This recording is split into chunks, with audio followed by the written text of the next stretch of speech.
What's up, everybody? I feel like I hear a little bit of feedback in my headphones right now on the audio recorder. And you know what?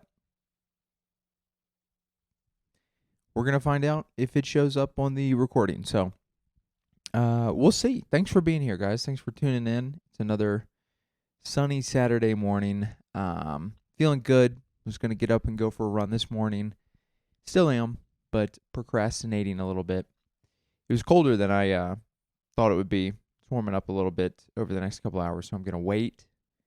But it's always nice to get up early and do the thing you don't want to do the most. Just get it over with.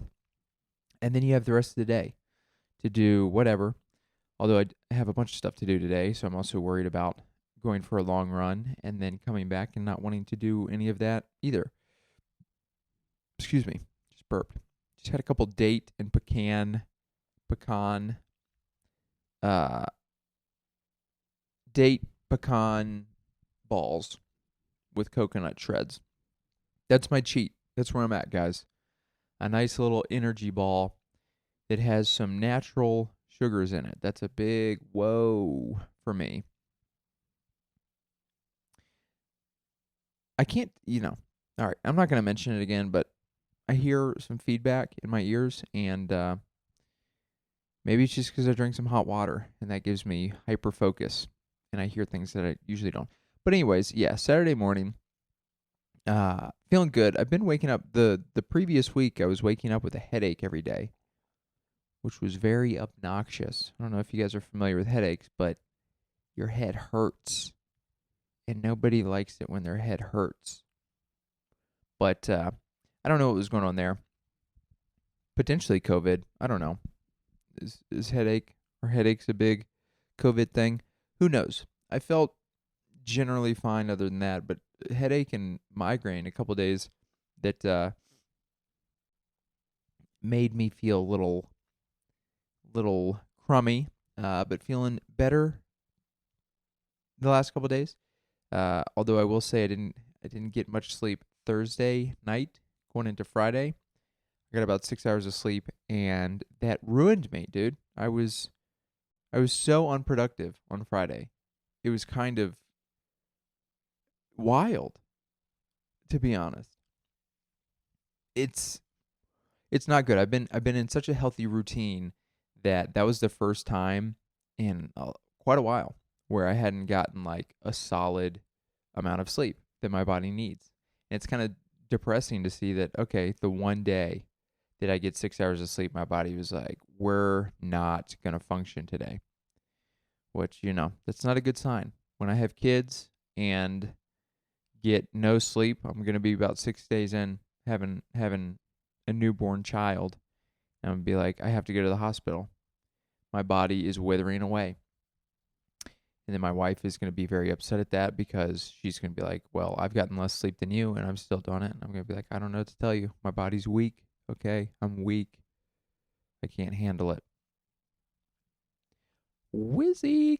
Just watched Grandma's Boy again a couple weeks ago and I forgot how many times I'd seen that. I was like quoting the movie, before they were saying lines and stuff. I was like, I didn't remember that.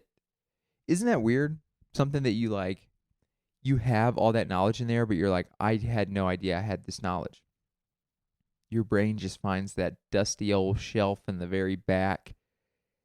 And I was just like, Wizzy, adios, turd nuggets. I was quoting. It was pretty interesting. Oh, new high score. What's that mean? Did I break it? Very funny movie. I've got a little bit of a it's probably from eating those date balls. A little bit of what would you call it? Stuff in my throat where I need to clear my throat, but I'm a professional and I don't want to do that into the microphone on a podcast. So I'm just going to battle through. Like I said, going to go for a longer run today. I'm going to try 8 miles. Hopefully. We'll see. We'll see how my body feels, but I'm trying to work up on the weekends, get a little bit longer runs in. I need to sign up for a race. I'm not going to be able to. I've done the Colfax half marathon. twice. No, once. Maybe just once. And that was, I think, in 2019. That was a while ago. And I was going to sign up again this year, but I'm actually doing a run of shows in the Midwest/Southeast that weekend. So I'm not going to be available. So I'll have to look into what other races are going to be around Colorado area. Because I need to put something on the calendar. And like, I've been running a lot more recently, but I need to have something that I'm working towards doing. Same with comedy. Honestly, the run of shows that I'm talking about setting up, setting that up with a good buddy, comic friend, and we're kind of both on the same page as far as like, we need something to work towards, to have like this, here's a run of shows that we're going to do that we can be excited about, working through new material and putting together a set list and all this stuff to then be able to go present that in its full length on these shows. Because I've been doing a bunch of shows, which is great, but a bunch of hosting, and I've gotten a little bit more in the routine of, just trying to do my best material, especially these better shows. And when you're just doing the same best material, it represents yourself in a positive way, but it can get a little redundant, and so it's good to set shows up elsewhere where you can kind of do the longer sets and maybe some newer material, mix some stuff in there. You can swing and fail a little bit easier than you can probably in like your home scene. Although that's a nuanced response, because obviously if I'm doing not a big show, I'll talk about the show I did last night. I was just doing, C material, newish material, because the stakes are low, lower. But when the stakes are higher, you don't want to swing and miss, and then have all your peers that have friends and can tell them that you stink. Nobody wants that. But it's okay. I'm sure that happens. I'm sure there's been plenty of combos out there where people go, Ben stinks. And not just his armpits, No, my armpits smell good. I have fortunately never had much of an issue of BO smell. I'm a smaller individual. I take showers. I don't sweat a ton. But I will say the older I've gotten, the more skeptical I've become of deodorant. I don't know. I've started buying the aluminum free, but I don't know. Maybe it's the right thing for us to just smell a little bit, And not all the time, That's what showers are for, and soap and all this. And some people may need it more than others, but rubbing in stuff, especially with aluminum and metal, that is wild. Okay? Like, the company that I work for makes products that are made out of aluminum. Okay, and you're telling me that is in my deodorant too? I'm putting that into the pores of my pits? What? That makes no sense. Speaking of pits, one of the earliest jokes, quote unquote jokes, that I ever had, I think I said pits, sweaty pits in there. It's so funny. I've said it before, but the first year or two of comedy, you build out, this set. I had my 5, my 10, my 15. And then it's like, I use none of that. You spend all this time working, which is just part of the process. I'm not complaining about it. It's totally fine. But it's just funny how in that moment, you're like, dude, I've got a hot 15. And now looking back, it's like, dude, that 15 stunk. Okay? And I'm not just talking about my pits. All right? Call back to 45 seconds earlier. Real goofy today, guys. I had some hot water early. I had some date balls. I got some natural date sugars flowing through my body. I'm just ready to zing and zang, okay? Riff and raff. Donald and Duck. You know what I'm saying? That's not a phrase anybody uses, but using it, okay? That's when you're being silly, you just say silly things.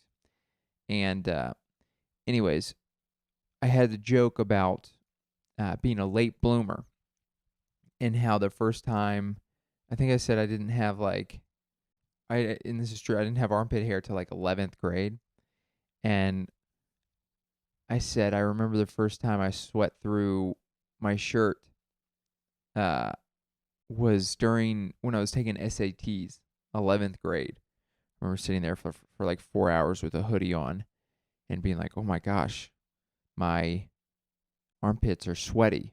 Which, as gross as that is, before as you're developing armpit hair and as you're a boy becoming a man, I was like honored. I was like, yes, I am a man. And that was the whole joke. That was me going like, oh my gosh, I have sweaty pits. I'm a man now. And then I would put my hand over my eyes and look into the crowd and go, what's up, ladies? And you're probably thinking at home, that's not very funny. Well, that was the best I had. If someone said, I need you to bring the hottest heat that you possibly can, those were the two sentences I was saying. That's it. That's the hottest heat I had, okay? And yeah, funny looking back on that stuff. It's also crazy too to think that so many comics look, some comics start out understanding jokes and they have good material. Most, I would say 90% plus maybe of comics, it takes you a while to get your feet underneath you. You got to figure out how to write a joke, how to deliver a joke. You got to find out what's relatable and crowds actually care about. And most of the stuff you start out with is not that. But there's still a lot of comics who are doing just the same material from early on. So it's interesting to see how some people figure it out and go, that stinks, I got to get better. And others go, this is still my hottest material. Like if I was, oh my gosh, it's, I mean, I'm very thankful. I'm not trying to say it in a braggadocious way, but I'm very thankful because I was delusional, as we all are in the beginning. You're like, that's great. But then you surround yourself with funnier people, more experienced comics. And then you also just, once you start doing more shows, you go, that's not getting great laughs. This other person's getting very good laughs. And just the more you write, even if it's by accident, you'll probably write a joke that is just more relatable and less cringe and funnier. And you hear the laugh from that, and then you talk about your armpits or whatever, and you hear people go, okay, that's kind of weird. And you go, that's just not good enough. So it's funny to think back to that stuff. A lot of people will pull clips. I'm trying to do so. I've talked about it before how I don't want to do the social media game, but I've kind of come to terms with the fact that that's just what it is. And rather than complain and kind of fall behind in that sense, in the sense of like building a following and utilizing that to get spots in the future at clubs and different venues and stuff by saying, hey, I've got a bit of a following, that means something. Instead of going, whatever, I'm kind of just going, all right, that's what it is. Let's put some clips out so the people have what they want, And by people, I mean nobody, but so the algorithm gets what it wants and people see a couple followers or whatever. But a lot of people will pull old clips and stuff, which makes sense. You're like, here's an old joke. I don't really do it anymore, but it got laughs. I have looked through, I can't tell you how many times I've pulled up my external hard drive, plugged it in, opened the files. I've got dozens of old videos where in my head, especially at that time, I was like, dude, crushed. This is great. I open up the videos, I watch through, I go, we're about to spend the afternoon clipping out some very funny content, okay? And I don't use these jokes anymore, so we'll be able to put them out, and it won't be a big deal. And I open them up, and immediately I am embarrassed and ashamed and I have to close the video and I say I'm never using one of those clips, I look like an idiot.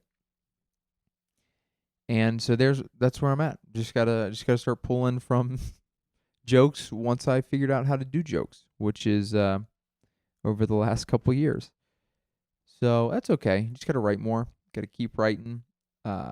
Also a big difference I had when I was big ol' yawn. A big difference that I had compared to earlier on is my stage presence. My stage presence now is a lot more like this. I'm like being myself.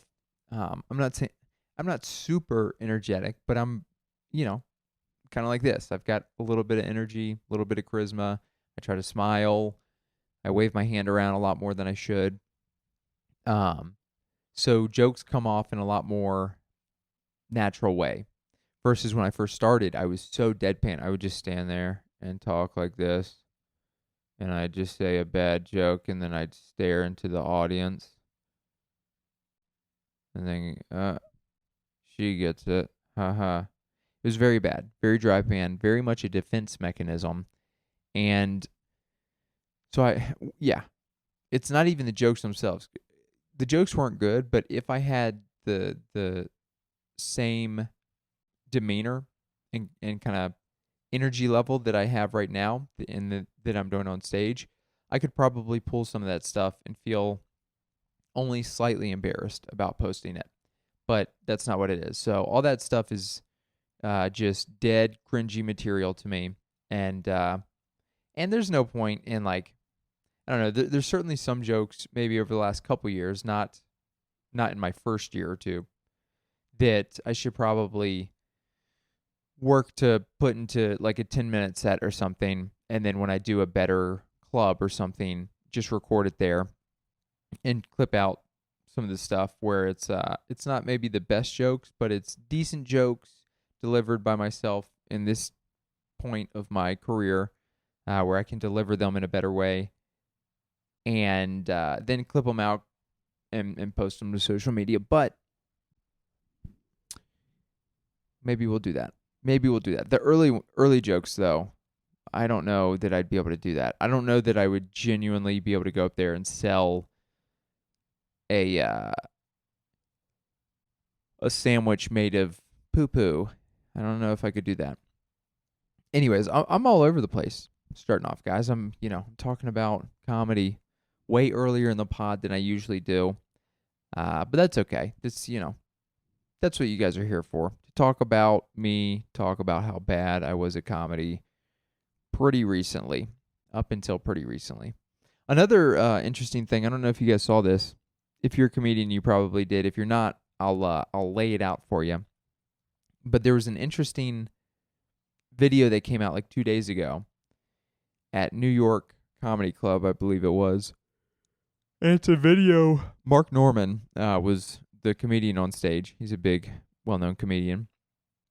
And it's a cell phone video from someone in the crowd where basically there's a show going on, and then some random man runs on stage and stands beside the comedian, Mark Norman, and then security goes up and escorts him out, and then two women run after this guy and grab him by the arm and they escort him out, which is just a weird oh, if it were just that, it wouldn't be that weird. It would be chaotic night, somebody runs on stage, there'd be a funny / weird, uncomfortable story for maybe people at the show or Mark to tell, but it's not it happens occasionally. That happens sometimes.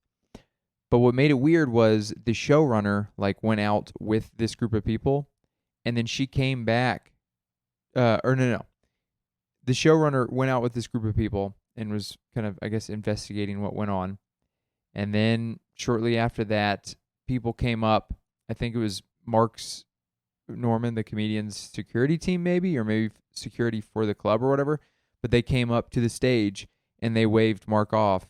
They took the microphone from him and they escorted him out. And then the showrunner came on stage and she looked shook up.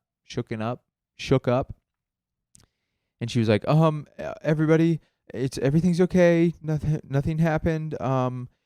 just stay seated. Just stay. She literally started off by saying stay seated, and then immediately goes get out now, get out now. So she she said stay seated, everything's fine. Actually no, get up and get out. Everybody get out. Which when you see something go down and you're not sure what's going on, and then somebody freaks out like that, I think in everybody's mind you're going, what just happened? Something must have just happened if you're kicking everybody out and you're panicking and you're not telling us what happened. And so that was the vibe of the video. And that video came out, and the comedian Mark Norman that night had posted like, hey guys, not sure what's going on. Waiting for my team to put together a statement. So everybody's like confused as to, sorry, I feel like I've got a boogie. Sorry, that's going to be loud in the ear holes with me sniffing, but I don't want to have a boogie on camera. And if I do, just know that I thought that it might be there, and try not to look at it too closely. Anyways, back to the story. Mark Norman posted, said, not sure what's going on. My team's investigating. And on Reddit, I was following the thread. And for like 24 hours, people were like, there are thousands of comments of people going, what's going on? People are speculating. A lot of the speculation of people were, and it made sense. We're saying like, hey, this guy that ran up on stage was maybe, he was being chased by these other two who might have been undercover cops, or maybe they were like bounty hunters who found him or whatever, and they were speculating that these people, they would slow down the frame and do like a freeze frame, and they're like, it looks like something's in her hand, it looks like she might have a knife. So the speculation was that they got this guy, and then as they went outside of the showroom, this guy got stabbed or something. And that's why when the showrunner went out to see what was going on, and then she came back on stage to announce like, hey, the show's over, blah, blah, blah, people were like, she looks shook up. I bet she just witnessed like something kind of bad. And so she came back in and she was like, oh, stay seated. Actually, get out. Everybody leave. So that was the speculation. And then, it's just a story where you're like, what is going on? What I need to know. And that was the vibe of everybody else as well. They very much wanted to know. And what happened was eventually, like a day and a half later, Mark Norman, the comedian, posted a very vague thing from his publicist, which said, hey guys, there was apparently, this was like a planned stunt that was planned by the production company, and I was not aware of it happening, and that was it. That was his statement. And it's like, what? Also, speculation was out there that Norman, the comedian, was trying to create a viral video by making like a chaotic scene. So some people were like, maybe he did it, which wouldn't make sense. It's like, it just made everybody look bad. Because for like somebody, it was just a chaotic scene, but also if you're trying to make a viral video, but you don't let people know what's going on in the crowd, and then you kind of like create hysteria by somewhat of a potentially dangerous situation or something like that, that feels more dangerous and like very bad negative viralness versus a different way going about it where you make a goofy, silly thing. But I don't think that's what happened. What it seems like now that all the dust has cleared, dust has settled, is I guess their production company, I think it might be for a prank show. I don't know. It's kind of a weird thing. I think it's for a prank show, but people are also saying that Donald Glover, who's an actor, has been reposting this stuff, and he's part of this production crew. And they're saying he's trying to use it to promote Mr. and Mrs. Smith, which is a movie, but that doesn't even make sense. But I think there's another prank show that maybe he's affiliated with. And apparently, it's a very weird. It's one of those things that doesn't make any sense.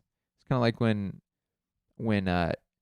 Jussie Smollett, the whole like these people tied a noose around my neck at 2 a.m. when I was going to Subway, and they shouted out, "This is MAGA country," in like the heart of a very liberal city. And you're just like, what? That doesn't make sense. And then you just follow this story and you're like, surely that's not the actual story, right? Well, that's what this felt like. So I was following that a little bit. That's pretty much what I did on Thursday and Friday. I was very productive on Reddit looking into that stuff. So if you guys are interested in that story, check it out. You'll, you know what? Maybe you'll like it, maybe you won't. But what I can say is that it snowed yesterday, which is not a surprise here. But we get a lot of snow in Colorado that it's not really on the forecast. It's just kind of like you go to bed, you wake up, you're like, oh, there's 6 inches of snow. Huh. That's obnoxious. Fortunately, it's warmer today, and yesterday evening it was warmer. Today, moving forward, it's going to be warmer, so it melted very quickly. But it's interesting to, like as a kid, that would have been incredible to wake up and be like, I got to go to school, and you're like, oh, there's 6 inches of snow. School's canceled, which I don't think they cancel school here as easily as they did in Virginia. But speaking of snow, I've been working on a new bit about skiing. Not great. Nothing special. But I did it at a show last night. It went pretty well. And I got a compliment from a fellow comedian about it, which is always nice, especially when you're like, oh, this isn't a joke that I really care or believe in too much. So maybe that'll give it a little extra spark to work through it and try to make it a fully fledged chunk. But it's basically just me taking the stance of anti-skiing. I know, pretty divisive. I'm a very divisive comedian.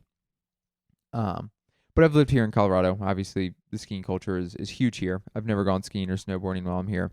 And then I just kind of try to make it funny, being like, this is why I don't think we should be skiing. And yeah, I'm not going to tell you the joke. Come out to a show.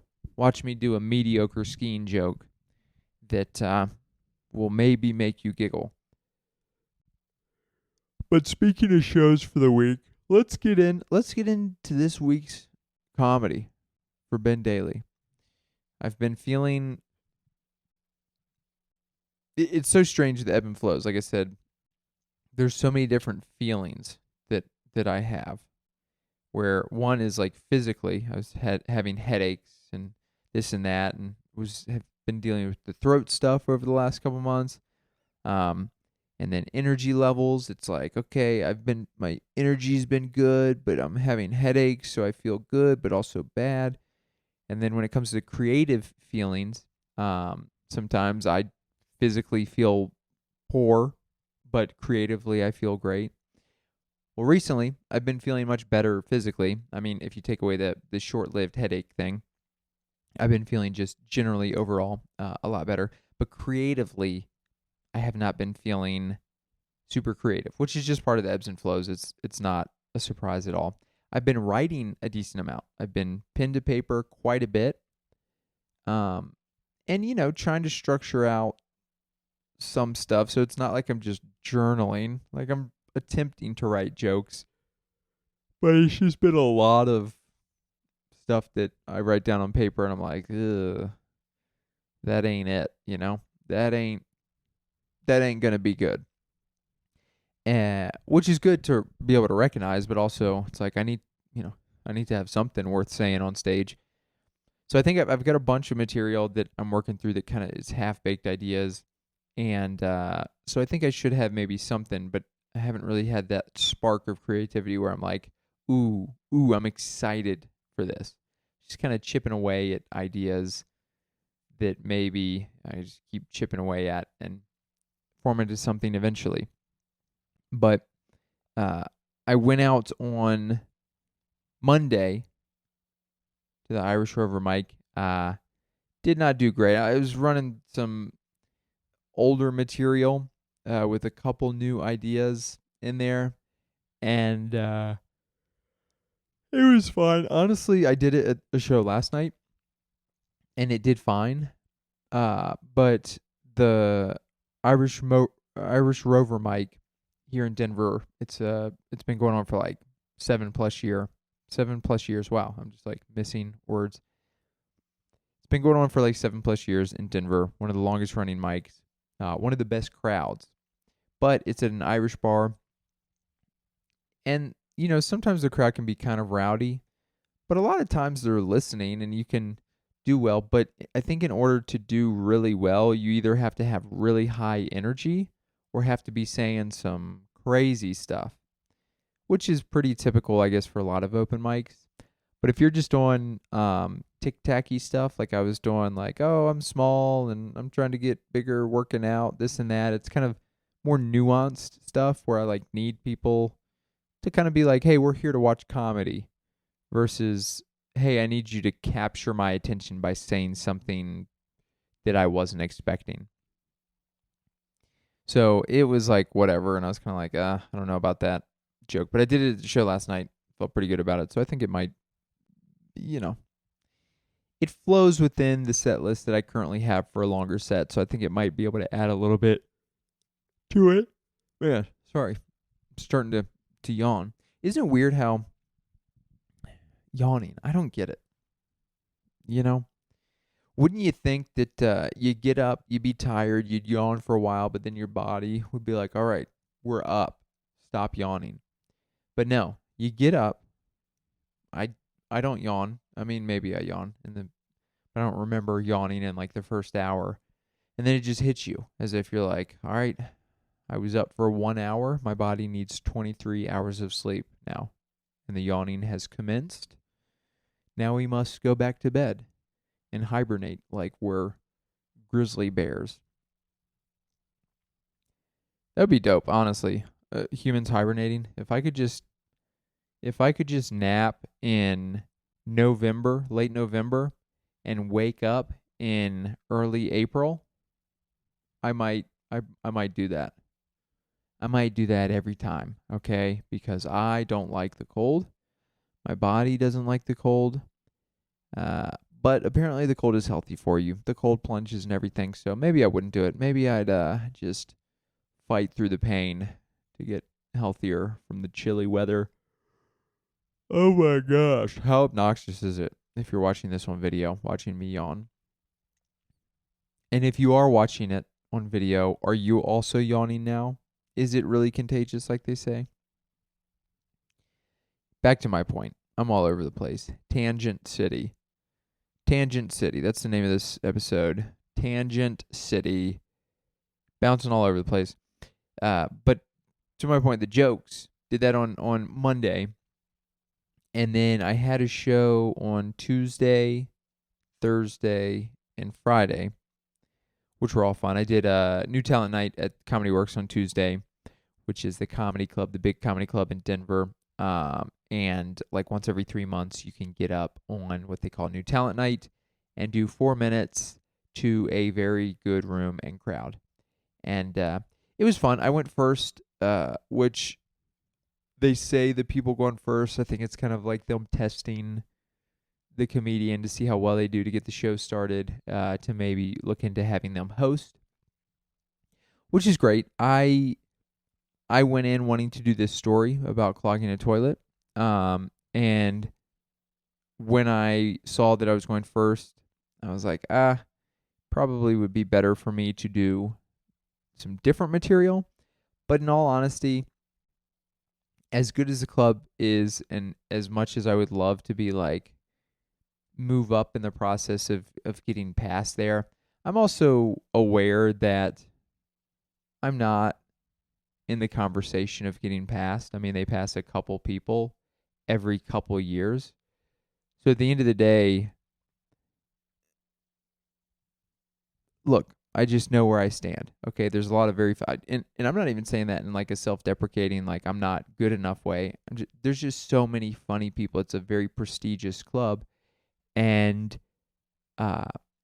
getting to perform there once every 3 months, it's like at this point, I've performed there dozens of times. It's 4 minutes. I don't want to do the same jokes every time. I want to try some new stuff. It wasn't brand new. It's like worked out material. It's just material I haven't done at that club yet. So I did that. It's a story. It's a little more long-winded, which not crazy, but especially in the very beginning, like in the one spot, they're still serving drinks and people are still kind of getting settled. So I think having more quick stuff is just easier for them to digest at that point. But it's still, I felt fine with it. It wasn't great, but it was also, I thought, totally fine for going first. And I felt good about it. I felt like I brought the energy that I wanted to bring, told the story. Uh, so it was fine. I mean, the notes I got were to be expected, which were maybe don't start off with a long story, and maybe don't start off with a long story that's about poop, clogging toilets, which that's 100% valid. And I respect that. I understand that. But also, just to mention, I say this because I had to go through the process of working this joke out and coming to this realization when I was working this joke out, which is people don't want to hear too much about poop. Okay, I get it. Maybe a little bit here and there, but especially if it's early on and if it's pretty aggressive getting into a story, I get it. And I say that because the story, I've worked it out to not really have that. It's about clogging a toilet, but it's more about the embarrassment and public shaming surrounding that and just the scenario around it.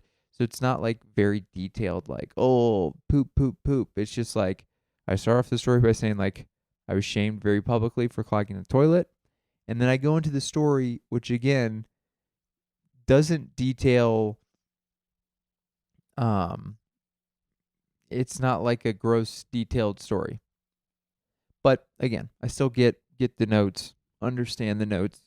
But just so the viewer is aware, okay? I'm aware that by me saying I did a story about a clogged toilet, it might be a little crass and gross, but I don't think it's as bad as it sounds. I think I made it in a way, built it out in a way that isn't too yucky. But did that on Tuesday. That was a fun show. Stayed in on Wednesday. Still trying to get through. I've got double things. I've got a book that I'm reading. I've got Ghost of Tsushima video game I'm trying to get through, which, boy, is that going to take forever. I'm like 17 hours into the campaign or the game. And I mean, who knows? Maybe that might be less than 17% of the game. Like, it might honestly be like 100-hour game, which is, I don't know if I have time for that, but I'll fit it in. It's a fun game. I enjoy it. Also, the book that I'm reading, Pillars of the Earth, I think I said last week, I was like, I'll probably be done by this week. I've still got like 200 pages. It's a long book, but I have been chipping away with it. I think I had like 300 pages last week, so didn't read a ton over the last week, but still chipping away. I'll get there. It's been good. I can see the ending in sight, as the plot and the storylines start to unwind, kind of all come to fruition at the end. So that's been fun. But did that on Wednesday, stayed in. Why else did I stay on Wednesday? I think one of the mics was canceled. And I was maybe going to go to a show. Was maybe going to go hang out. Another buddy was maybe going to go, but then he was like, I'm going to stay in. And I was like, yeah, that's all I needed to hear. I'm staying in too. So that was Wednesday. Thursday was very fun. Did a Don't Tell show. Hosted for Don't Tell at a very cool kind of basement venue in the Highlands area. Sold out. I mean, max capacity was like 40. I mean, that's a really cool thing about the Don't Tell shows. They do it very well, which is a lot of times capturing a smaller, intimate space and filling it out. So really only needing, 30 to 70 people to have like a great show. Whereas if you had 30 people in a comedy club, it would be like so empty looking because it would just be like the first row or two, and then everything else behind would be empty because usually comedy clubs hold like 200 to 300 or more people. So getting spaces where, you can fill it out with 50, 60, 70, 40 people and they're tight. It's a basement room. They're there to laugh. Felt good. It was very fun. I did the hits. Feeling good about the hits. And then I went to an open mic afterwards.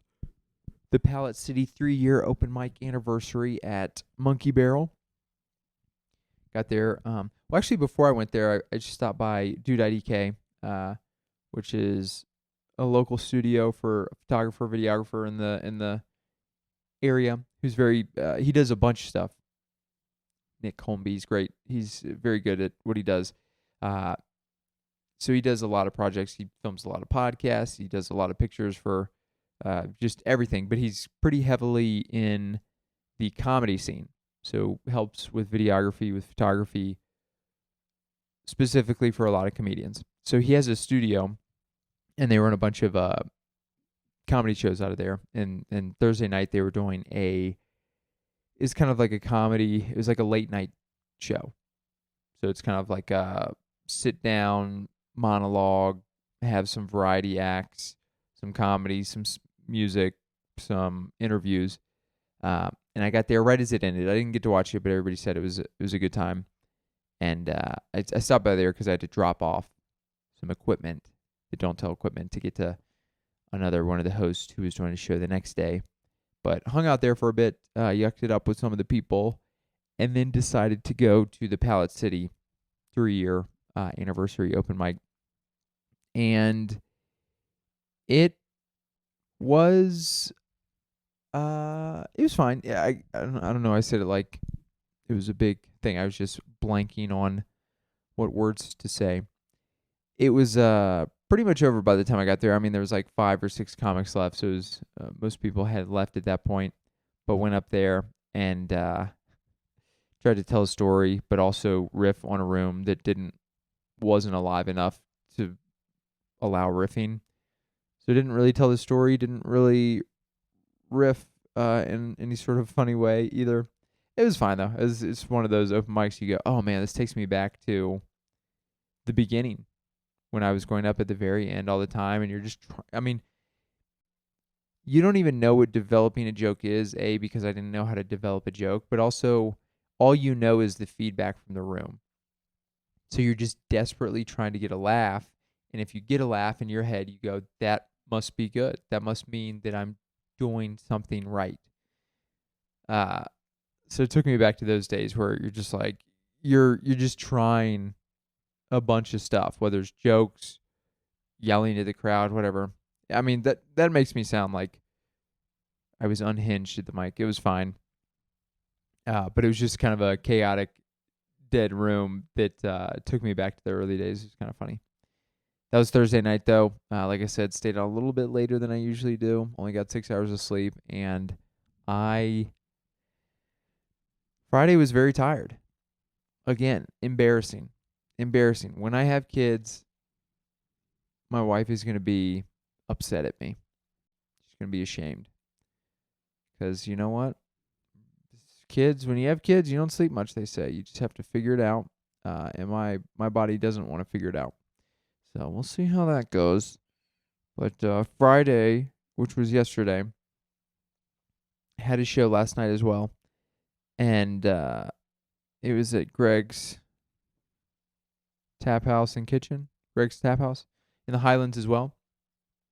And I've done the show before. The first time I did it, it was lightly attended. I had fun, but it was kind of very much like, hey, you don't even need to do the jokes so much. Just try to be present in the moment. Last night, it was a pretty full room, which, is maybe 25 people. It's a pretty small space. It's kind of an L-shaped bar where, like, it was full in the section where the comedy was, but then as it turns to the L shape, it's by the bar, and there were a bunch of people not listening to comedy and being very loud. So that was a little distracting, but it wasn't distracting enough to break the show. Like, the people there were very attentive and listening and there to watch the show, but also just the background noise was pretty loud, so I'm sure people were maybe a little annoyed, or it broke a lot of people's focus probably. But I went up, closed out that show, had a great time. I mean, there's bunch of funny comedians. Everybody's doing 10 minutes. And like I was saying earlier, I put together just 10 minutes of like newer jokes. I mean, I did a couple older jokes, but I kind of just riffed on the room for a couple minutes and then went into material and just tried to make it very natural and in the moment. And I felt good. It feels so good to just be able to adjust to the room. Because if it's a comedy club, you can just go up there and you can just do the jokes and crush. But for a lot of shows outside of comedy clubs, I mean, minus theaters and stuff like that, but if you're doing a bar show or honestly a lot of shows that are local shows, even if they're sold out, if they're filled out, the crowd, there's like more of a need for you to show the crowd that you're a normal person, that you're in the moment, that you're present. And so it felt good to go up there and just to kind of riff a little bit on stuff with no pressure. Like when I'm feeling good, that's when I know I'm feeling good mentally and being healthy, where I can just go up there and kind of be present. And I can riff a little bit, and whether it goes good or not, it doesn't matter. I'll just, move on from it in a natural, present way. Whereas when I'm not feeling that well, a lot of times, I try to pre-rehearse riffs before going up, which then come off as pre-rehearsed, and people can see that it looks a little bit memorized and doesn't seem supernatural. But also, when I'm not feeling as good, if I'll go up there and I try to riff and it doesn't do well, then it kind of like, it shows the crowd like a big swing and a miss. Like that they see like, oh man, he came up here and tried and failed, and that was kind of cringe. Rather than if you're feeling good, you go up there and you kind of act normal. There's no pressure to get laughs. You find the laughs. And so I went up there, and honestly, I had a set list in mind, and I went up there and kind of just the first couple minutes totally deviated from all that, and then just went into a couple jokes from there, and felt good. Felt good. I did, like I said, that material I did on Monday at the mic, which wasn't great, but it's about jumping jacks. Not super funny, but I think it's fine. It's an extension of another joke I have. And then I did the skiing joke, which felt pretty good. That seemed to do pretty well. And then what else did I do? Oh, I did a joke about Nicaragua, like an older joke. Yeah, so it felt good to kind of cram together some older stuff and then just go up there and riff and kind of just make it all natural and flow in a pretty good way. That's another thing I can tell when I'm feeling good and present. You can kind of have all these random jokes that don't really connect, or you've never connected them before, so you don't have a pre-rehearsed understanding of the transition. But when I'm feeling good and mentally present, you just figure it out on stage. You just, hey, this is the next topic. Let's naturally go into that. Versus if I'm not feeling well and you have kind of like oh, how do I get into this next joke? It feels not supernatural. It doesn't feel very natural. Not supernatural, like the one word. Doesn't feel very natural. So you guys get what I'm saying. Whoa. All right. Well, I've gone overtime. You guys are getting a couple extra minutes here of Rambling Benjamin. What did I say I was going to call this episode? Tangent City. I feel like I probably already have an episode called Tangent City, but if so, we're getting 2.0, Tangent City. Thanks so much for listening, guys. Appreciate you guys sticking around to the end if you did. I hope you guys enjoyed the week, and I'll see you guys again next week.